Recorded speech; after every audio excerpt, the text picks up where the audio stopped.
we already have discussed the high frequency analysis of amplifier circuit.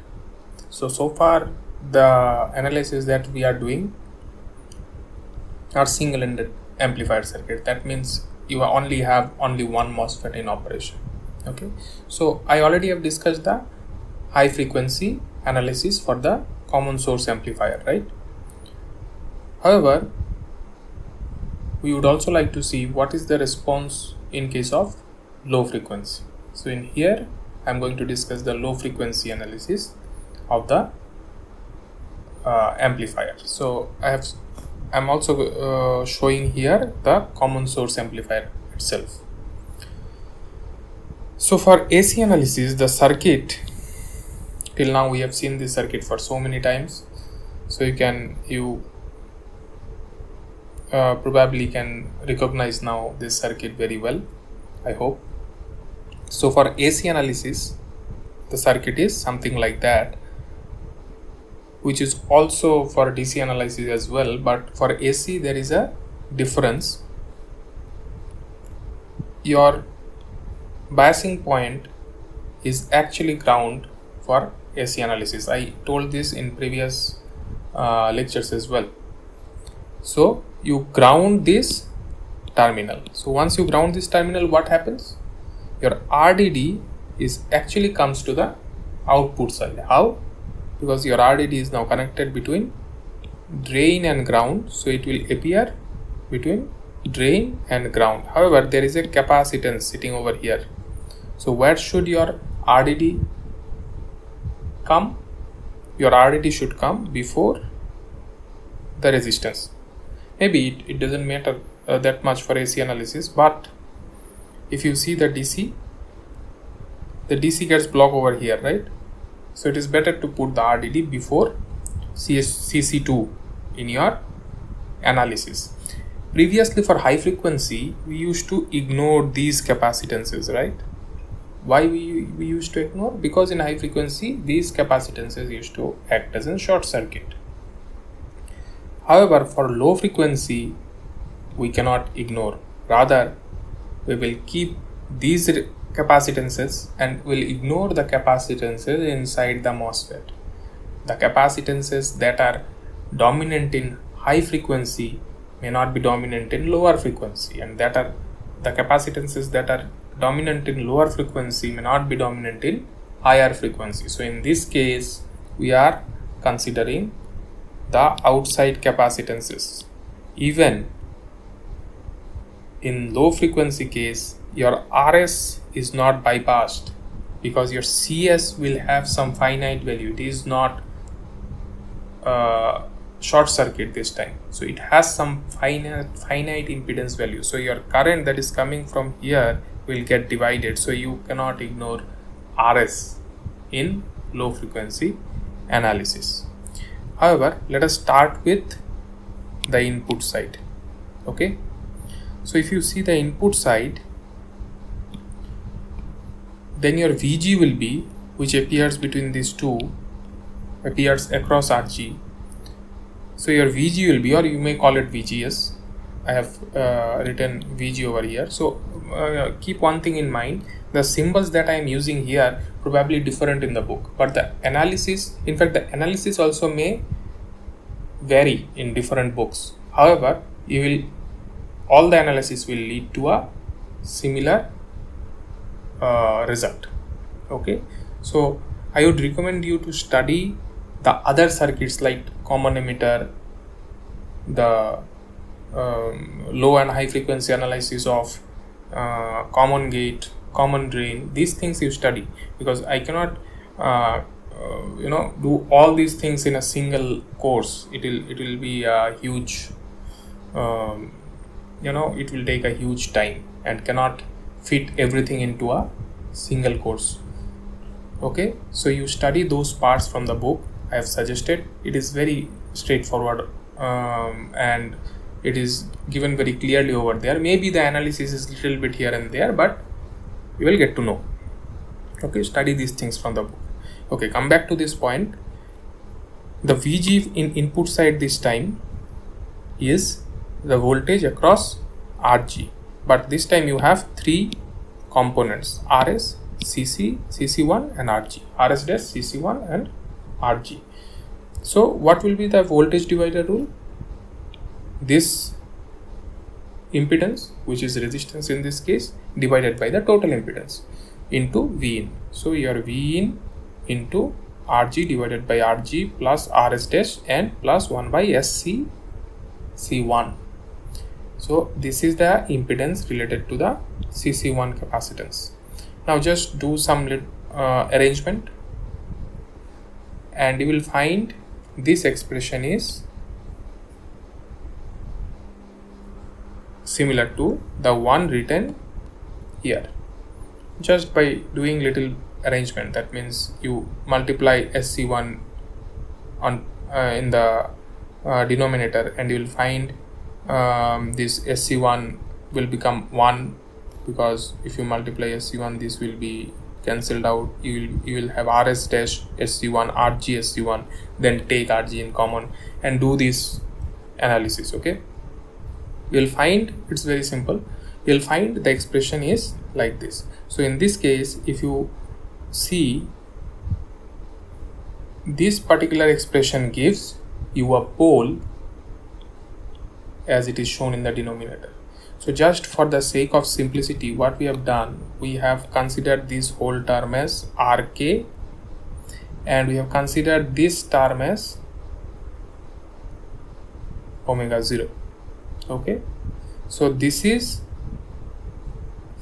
giving you the Vg by Vin, and Vg by Vin is something like this. The expression is something like this. So you have a pole in the denominator side, and if you look at the transfer function, this is a transfer function of high pass filter. I already have discussed in previous lecture or in previous slides what is a high pass filter. So high pass filter is something like this, which allows high frequencies, right? This is your gain.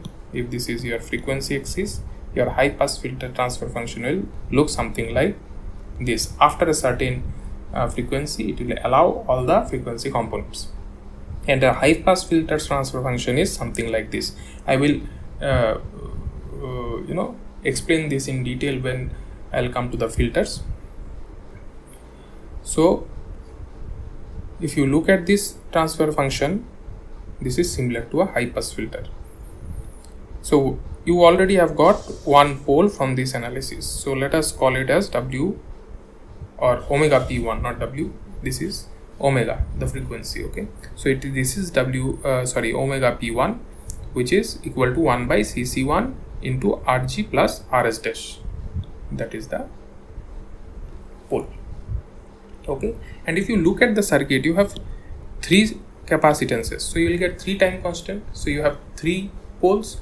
So your transfer function will look something like this. In the low frequency domain, you have 3 poles, so you'll get 3 different slopes, and after that you'll get the mid-band range. And if you get the FH from the high frequency analysis, so you'll get the total bandwidth, which is FH minus FL. Okay, so for other time constants, I have drawn the equivalent circuit of this one over here in the right hand side. So you have 3 capacitances present. Ignore the capacitances associated with the MOSFET, as I have said earlier. You have the resistances RS dash, RG, RD and RL. So as I have said, your RD is appearing in the output side. This is the output resistance of the MOSFET, and this is the RS, the source resistance. Okay, and this is the current source due to the voltage appearing in the input side, VGS. So it is GM VGS. Okay, now if you want to find the time constant associated with the capacitance CC2, you will look into the circuit from this capacitance side. So if you look at it, you'll find your RD and RL are in series combination. So how do you get it? Just to give you the idea, I have drawn this part in here. So you consider the voltage V1 and V2 in these two nodes, and there will be a voltage appearing across the capacitance. Consider this as V, and current I is flowing through all of them. So if you do a simple analysis, you will find your equivalent resistance, which is V by I, is equal to RD plus RL. So it is basically in series. In fact, a similar arrangement you can see over here. You have a capacitance and two resistances are in the other side. So if you see CC1 and if you see these two, you'll find that this one also, these two resistances also acted as a series resistance, series equivalent resistance. That's why you got this term CG plus RS dash. So you can find from any of the method. So the purpose of this analysis is to show you that this R equivalent is RD plus RL. Now you have the R equivalent circuit. So what will be your time constant for CC2? The time constant for CC2 will be RC. It's an RC time constant because it's a capacitor. So your omega L CC2 will be 1 by RC CC2 into capacitance CC2. So just replace the R equivalent, which is also known as RCC2. That means the resistance that has been seen from the capacitance side. So this is RD plus RL. So your omega L CC2 is CC2 into RD plus RL. Similarly, you can get the capacitance for CS. I am not doing the entire analysis, so you can get it in similar fashion. You can get the omega value associated with this capacitance. So it will come GM by CS. So in this case, the GM value will come because you can see this current is flowing through this combination as well, right? So whatever is appearing in this side, the total input voltage, is actually the voltage across the whole arrangement, this arrangement plus the current source. So your GM term will come from the current itself. So it is GM by CS. You can do it and you will find this is the value. Now we have three poles. One that we calculated previously, omega L for CC1. Here we defined it as omega P1. So it's just the first one we derived. That's why I have written omega P1. Let's see whether this is the first one and which one is the dominant one, or which one is appearing first, second or third. We will see this just now. And then you have another pole omega L CC2, and then you have the third pole omega L CCS. So these three poles are omega P1, omega P2 and omega P3. These are the values that we derived. Now if we draw the function with respect to the frequency, you will find this is your omega P1, this is your omega P2 and this is your omega P3. Now for each case there will be a 20 dB per decade. For poles there are minus 20 dB per decade, right? So if it is 60 dB per decade, the next one will be 40, the next one will be 20, and after that you get the mid band range. Now if you can calculate the FH value from the high frequency case, you get the whole bandwidth, right? Now if you see the values of omega P1, omega P2 and omega P3, this is just an representation. It may happen in practice your omega P2 is larger than your omega P3, so they will sweep. Okay, this is just an representation I have shown here. In practice they might be different because they depend on these values, RG, CC1, all these values. However, I made this order based on some rough estimate. For example, CC1 and RG both are high. These coupling capacitances are in microfarad, and RG also is very high. Many a times we ignored or we considered RG as an open circuit because it is very high compared to RS dash. So you have two high value component in the denominator for omega p1, so this one should be the lowest one. However, if you see omega p2, you have CS is also high, and you have GM value. Now GM value depends on the biasing point. So this one in the denominator is comparatively little less larger than what I can expect from here. That's why I kept it as the second one. And in the third one, if you see, you have CC2, okay, which is again high, but RD and RL will be comparatively much lower than RG. Comparatively, it may happen in certain circuits they are very high. I said already. In practice, they may not be in the same order, but in this case I kept it as omega p1, p2 and p3 based on a simple estimate. So if it is not that high, then you can expect this value to be the lowest one. Okay, that's why we put omega p1, omega p2 and omega p3. And as I have said, that for other circuits like common drain and common source I just have shown, and common gate, you can derive similar expressions. Okay, so you can do it in your home in a similar fashion. Okay, and also these are given in the books. You can refer the books. So after that, so far whatever we have seen are single-ended transistor or single-ended amplifier. Why? Because there is only one transistor associated with the circuit, one MOSFET, or you can see in certain cases maybe you will find there are two MOSFETs, right? But the major problem with this kind of amplifier is they are very sensitive to noise. They are not noise immune, and they are also not very high gain amplifiers. How much gain will you expect from these kind of amplifiers? Roughly about say 100, 150, 200, say around these type of values.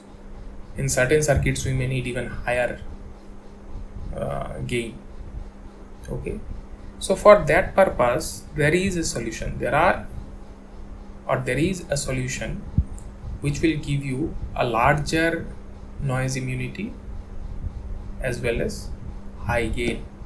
There are other benefits to the other circuit as well, but these two are very significant. And these type of amplifiers are known as operational amplifiers. And operational amplifiers are consist of three major stages. The first stage is differential amplifier. So this differential amplifier provides basically a high immunity to noise, environmental noise, also provides a high gain. Then you have a gain stage in the operational amplifier, and then you have a buffer stage. Now in most of the cases probably you will be using these operational amplifiers rather than the single stage amplifiers. However, it is very important to know the analysis of single stage amplifiers or this one transistor based amplifiers. These are very important because this is the base. If you know the analysis of these single transistor based amplifier, then you can analyze even complicated circuits. So for understanding purpose, these analysis of these transistor based amplifiers are very important.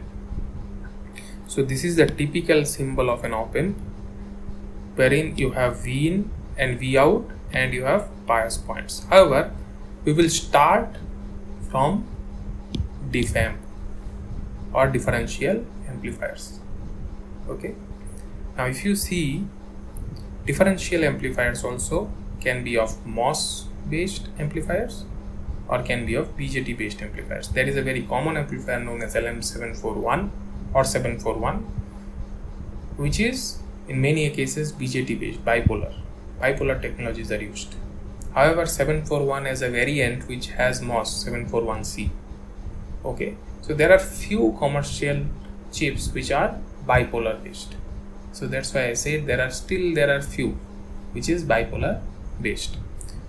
Now differential amplifiers generally has two inputs, V in 1 and V in 2, and that's why we get there are two types of signal that we use in case of differential amplifier. One is known as difference signal, that is V in 1 minus V in 2, and another one is common mode signal, which is V in 1 plus V in 2 divided by 2. So both of them we give as an input.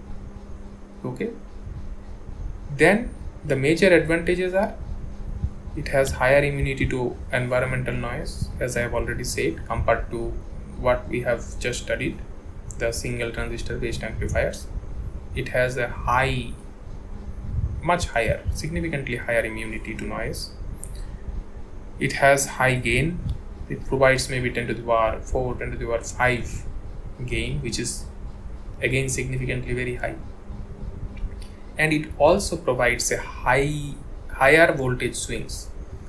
When we say voltage swings, that means previously whatever we have done is for small signal analysis, we did not went for a larger swing, but in this case comparatively you can go little larger values, rather than small signal you can go little larger values, because in previous case for single transistor based amplifiers, if you go little larger swings, you may end up with different harmonics, and sometimes I've said that transistor biasing, if it is not very good, it may enter into saturation and other places.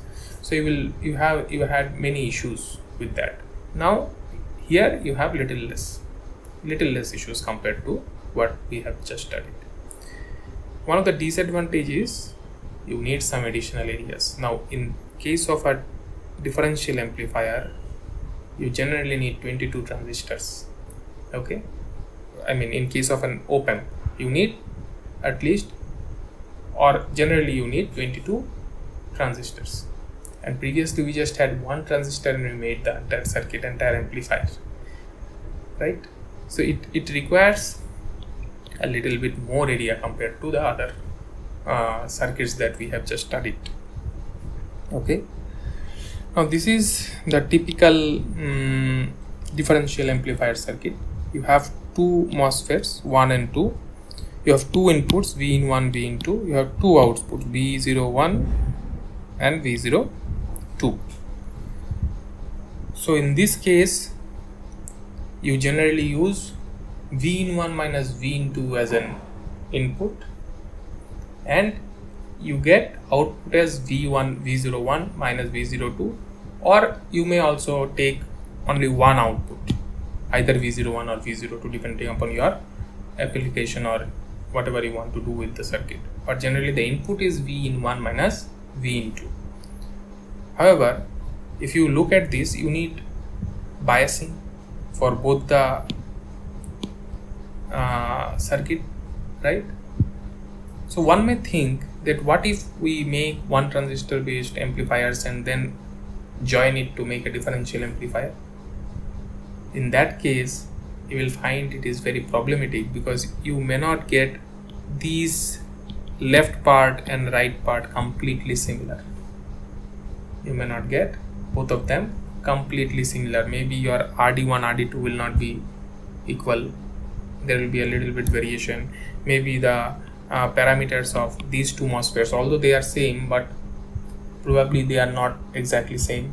You will find there is a variation in omega by L, W by L, width and length, the dimensions of the MOSFETs, and there are some minor differences. So in that case, this type of amplifiers will not work properly, and because of that, even in the biasing case, what we do, we connect both of the transistors and put a single bias just to avoid the problem that I've said. If it is not completely symmetric, you will find the performance is not as good as you want.